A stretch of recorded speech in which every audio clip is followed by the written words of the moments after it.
Hello students, welcome to SSD Educational Classes and I am your friend Kashish Mehra. Today's our topic is MCQ on banking. तो आज हम पढ़ने वाले हैं banking के ऊपर कुछ MCQs. तो सबसे पहला क्वेश्चन है which bank is known as bankers bank.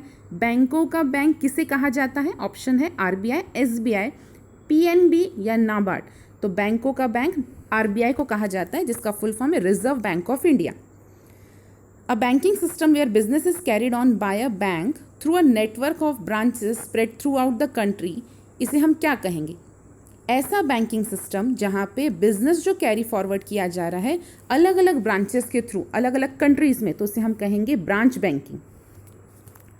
Third question में बताया गया है dash refer to a system of banking in which two or more independent banks are brought under the control of holding company. ऐसा कौन सा system है जहां पर बैंकिंग में दो या दो से ज़्यादा इंडिपेंडेंट बैंकिंग को साथ में लेकर आया जाता है ताकि वो होल्ड कर सके किसी भी कंपनी को, तो इसे हम बोलते हैं group banking. Dash banking is a system where bank combine both the deposit banking and investment banking function. ऐसा कौन सा बैंकिंग का सिस्टम है जहां पे दोनों बैंक डिपॉजिट बैंकिंग और इन्वेस्टमेंट बैंकिंग दोनों ही किया जाता है? वो है mixed banking. India's first women bank, the भारतीय महिला bank, was inaugurated in which city? India की पहली वुमेन बैंक्स दैट इज भारतीय महिला बैंक कहाँ पे इनॉग्रेटेड की गई है? वो है Mumbai.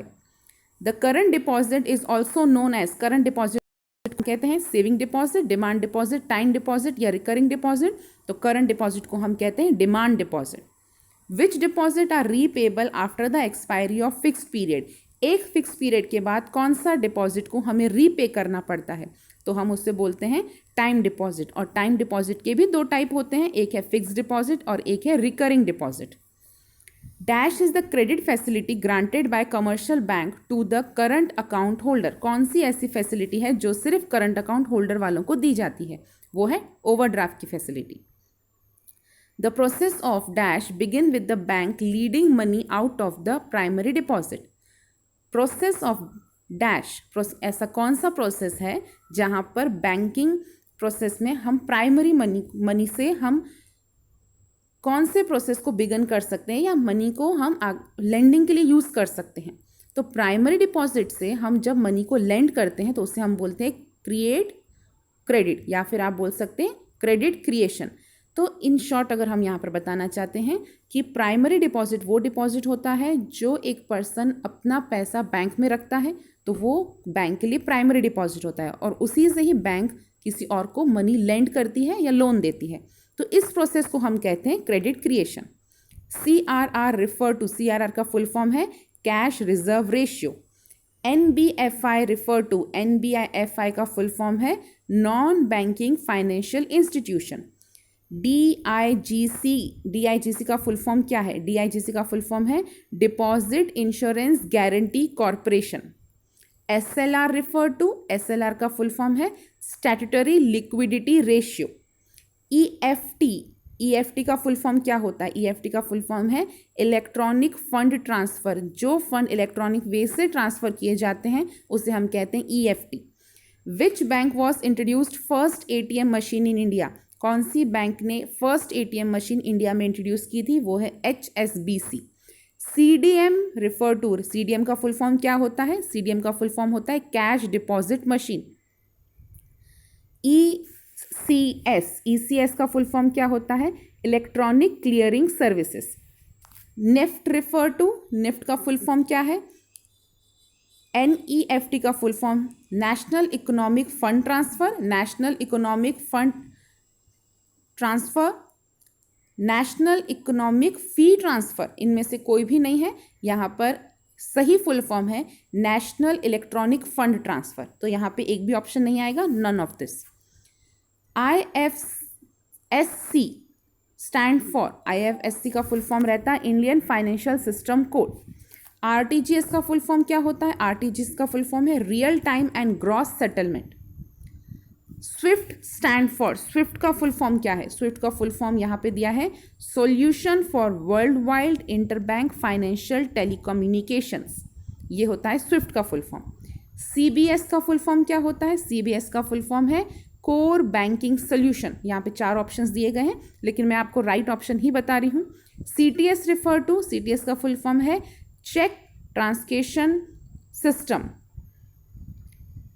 Credit information bureau Indian limited is India's first credit rating agency which was corporated in the year. जो क्रेडिट रेटिंग एजेंसीज हैं, वो जो फर्स्ट एजेंसी क्रेडिट रेटिंग वाली है, वो कब इंडिया में आई थी, इनकॉर्पोरेटेड की गई थी ईयर 2000 में। KYC का फुल फॉर्म होता है नो योर कस्टमर। आप जिस भी कस्टमर को पहचानते हैं उससे कुछ इन्फॉर्मेशन आपको लेनी पड़ती है। Delivery of financial services at affordable cost to the disadvantaged low income segment of society is known as delivery of financial services at affordable cost। Financial services अगर हम कम से कम कॉस्ट पे लेते हैं, ऐसे लोगों के लिए जिनके इनकम लो है, उनको हम बोलते हैं फाइनेंशियल इंक्लूजन। RBI एक्ट कब आया था? RBI act was come into the existence 1934। Banking regulation act कब आया था? Banking regulation act was came into existence in 1949। A check bear a date earlier than the date on which it is presented। अगर हम check earlier date पे ही पहले दे देते हैं, it means अगर डेट लिखी है 5 तारीख और आप उसको पहले ही दे देते हैं, तो इसको हम बोलते हैं ante dated cheque. A cheque bear a date which is yet to be come, ऐसी डेट जो अभी आने वाली है, तो इसको हम बोलते हैं पोस्ट डेटेड चेक।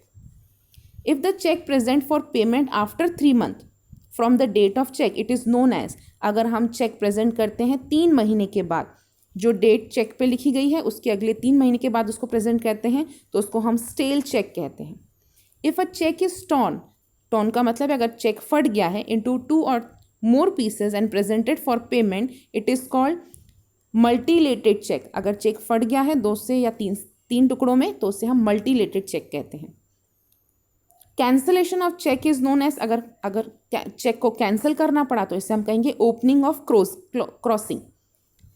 MICR का फुल फॉर्म क्या होता है? MRCI का फुल फॉर्म है मैग्नेटिक इंक कैरेक्टर रिकॉग्नाइजेशन। तो ये कुछ फुल फॉर्म थे जो बैंकिंग सिस्टम से रिलेटेड थे। होप फ्रेंड्स आपको हमारा वीडियो पसंद आया होगा। अगर आपको वीडियो पसंद आया है तो चैनल को लाइक कीजिए, सब्सक्राइब कीजिए और शेयर कीजिए। Thank you.